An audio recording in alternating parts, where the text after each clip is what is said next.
Panorama group, जो सोचता है वो करता है। आपके अपने सपनों का आशियाना। महाराष्ट्र में जब कांग्रेस पार्टी चुनाव हार गई तो उस हार से उबर नहीं पा रही है। हार की बखलाहट में जो मर्जी बोलते हैं, लेकिन इस तरह की भाषा का इस्तेमाल अब राजनीति में लोग करें।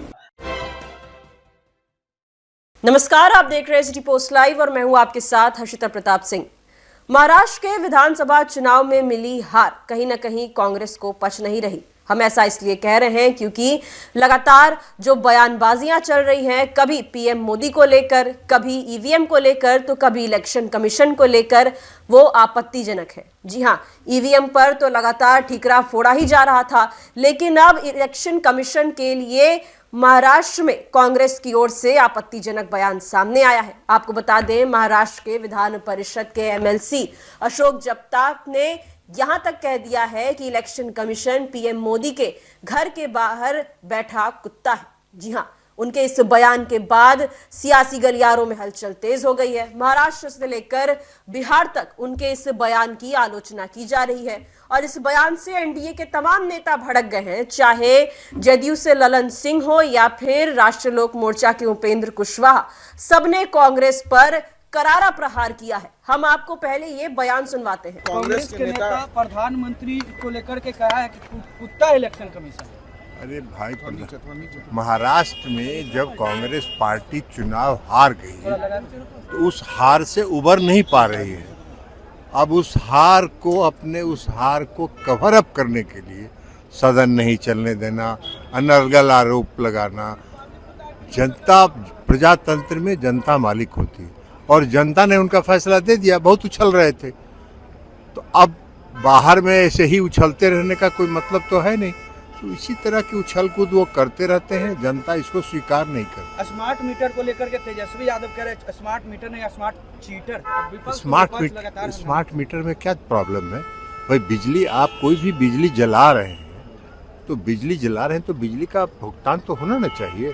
तो स्मार्ट मीटर वही है ना कि आप अपना जितना चार्ज करिए, जितना बिजली जलाइए, उसका उतना भुगतान करिए।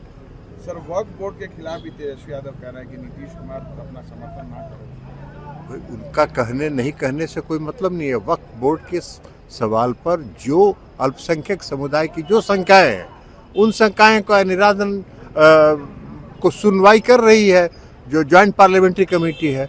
ज्वाइंट पार्लियामेंट्री कमेटी की रिपोर्ट आएगी, उसको देखा जाएगा। करके कहा कि प्रधानमंत्री का कुत्ता है। आप किस रूप में देखते हैं?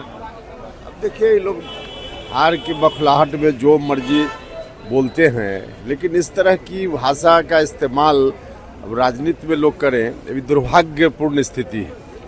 कांग्रेस के बड़े नेताओं को संज्ञान लेना चाहिए। इस तरह आलोचना आप किसी की कर सकते हैं, लेकिन इस तरह की भाषा का इस्तेमाल, इस तरह के शब्दों का इस्तेमाल, ये कहीं से इसको उचित नहीं कहा जा सकता है। स्मार्ट मीटर को लेकर के लगातार आज जो है महागठबंधन के द्वारा प्रदर्शन किया गया है कि स्मार्ट मीटर ने स्मार्ट चीटर है। देखो, विपक्ष के लोग हैं, अब जो मर्जी करते रहते हैं, लेकिन सरकार इस विषय को देख रही है।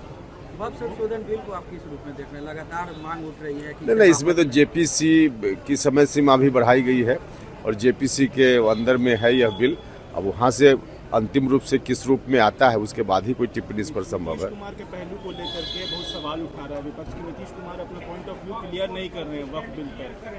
अभी तो मुझसे संबंधित सवाल नहीं है, लेकिन जो कोई भी कह रहे हैं उनको देखना चाहिए। जेपीसी से जब तक बिल वापस नहीं आता है, किस फॉर्म में बिल वापस आएगा, क्या कहकर वापस आएगा, उसके बाद ही कुछ टिप्पणी इस पर करना संभव होगा ना। उत्तर प्रदेश में लगातार मस्जिदों को और दरगाहों को टारगेट किया जा रहा है सर। अजमेर दरगाह को लेकर के भी पिटीशन डाला गया है कि वो शिव मंदिर का, कैसे देखते हैं इसको सर? अब देखिए, वहाँ की सरकार देख रही है चीज़ों को, इसलिए उस पर अलग से टिप्पणी की जरूरत नहीं। पाकिस्तान में चैंपियंस ट्रॉफी होना है और इसको लेकर के जब तेजस्वी यादव से सवाल किया गया, बीसीसीआई तो मना कर दिया था इंडियन टीम को खेलने जाने के लिए, लेकिन तेजस्वी यादव कह रहे हैं कि क्रिकेट में राजनीति नहीं होना चाहिए। अब तेजस्वी यादव जी को विदेश नीति समझ में आए तब तो कुछ उस पर उनको टिप्पणी करनी चाहिए। विदेश में कहाँ कब जाना है, किस देश के साथ क्या संबंध रखना है, किसको जाना है, नहीं जाना है, यह काम भारत सरकार का है। हमारे प्रधानमंत्री जी इसके लिए सक्षम हैं, किसी की राय की जरूरत नहीं। जेडीयू के पूर्व एमएलसी रामेश्वर महतो ने आज प्रेस कॉन्फ्रेंस बुलाकर इस्तीफा दे दिया है, कहा कि जेडीयू में गुटबाजी हो रही है, हमारी बातों को अनदेखी किया जा रहा है। पता नहीं, इस पर हमको नहीं जानकारी।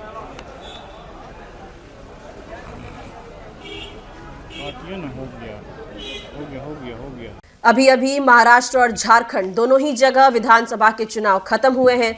जहां झारखंड में इंडिया गठबंधन को जीत हासिल हुई, वहीं महाराष्ट्र में हार का सामना करना पड़ा। झारखंड में जीत के बाद किसी ने नहीं कहा कि ईवीएम में दिक्कत है, लेकिन महाराष्ट्र में सारा ठीकरा ईवीएम और इलेक्शन कमीशन पर फोड़ा जा रहा है। ईवीएम को तो दोषी बताया ही जा रहा था, लेकिन इलेक्शन कमीशन को लेकर आपत्तिजनक टिप्पणी कर दी गई। अशोक जगताप ने यह कह दिया कि इलेक्शन कमीशन प्रधानमंत्री के घर के बाहर बैठा एक कुत्ता है, जिसके बाद बवाल मच गया। चाहे महाराष्ट्र हो, दिल्ली हो या फिर बिहार, सब जगह उनके इस बयान की आलोचना की जा रही है और काफी तीखा प्रहार किया जा रहा है अब कांग्रेस पर। आपने सुना, उपेंद्र कुशवाहा ने भी कहा कि भाषा की मर्यादा पूरी तरीके से कांग्रेस में खत्म हो गई है। ललन सिंह भी इस बयान पर भड़कते नजर आए। इस मुद्दे को लेकर अब हर जगह हलचल तेज है। यहां तक मांग की जा रही है कि जल्द से जल्द अशोक जगताप पर कार्रवाई की जानी चाहिए। अब अशोक जगताप पे क्या कार्रवाई होती है, क्या अपने इस बयान के लिए माफी मांगते हैं, जो लगातार उनके बयान की आलोचना हो रही है, इस पर क्या अशोक जगताप या कांग्रेस की ओर से कोई प्रतिक्रिया सामने आती है, ये देखने वाली बात होगी। फिलहाल इस खबर में इतना ही। आप आगे की खबरों के लिए देखते रहिए सिटी पोस्ट लाइव। धन्यवाद।